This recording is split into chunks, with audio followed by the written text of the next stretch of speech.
কি বন্ধুরা সবাই ভালো তো? আজকে একটা নতুন ব্লগ নিয়ে চলে এসেছি। তো আমার ঝিয়ারিকে বললাম হাই করো হাই করো, হাই করছে। আজকে আমাদের বাড়িতে পিঠে হবে, তার জন্য দাদা নারকেল ছাড়াচ্ছে।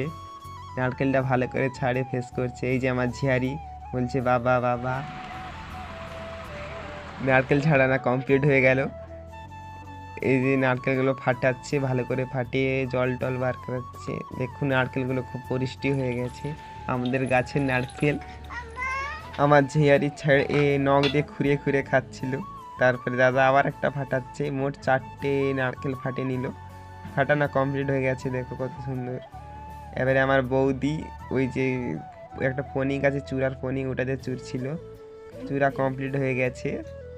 দিয়ে ওই যে চাল গুঁড়োগুলো ভালো করে গুঁড়া করে ভালো করে আগুন উলানে ভালো করে ভেজে নিচ্ছে। তো চালটা ভালো করে ভেজে নিয়ে তারপরে ঢেলে দিচ্ছি। ভাজা হয়ে গেছে।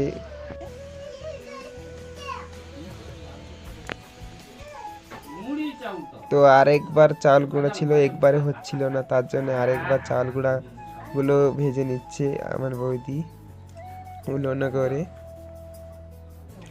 তো দেখো মা ধারে পিঠা বানাচ্ছে, ওইগুলো জল দিয়ে মাখিয়ে টাখিয়ে তারপরে ওই চালের পিঠা বানাচ্ছে ভালো করে গোল করে। দেখো কত সুন্দর করে বানাচ্ছে নারকেলের ছৌ দিয়ে। তারপরে দুধ গরম করতে দিয়েছিল, ওগুলো দুধে গরম করে হবে। ওগুলো সিদ্ধ হয়ে গেছে প্রথমে, তারপর দুধে ডুবে সিদ্ধ করছে পিঠাগুলো। তো দেখতে পাচ্ছেন এগুলাও সিদ্ধ হয়ে গেছে, দিয়ে দুধে এগুলাও দিয়ে দিবে। দেখো এই দেখো দুধে দিয়ে দিচ্ছে সবগুলো। এগুলোকেও ফুটানো হবে ভালো করে।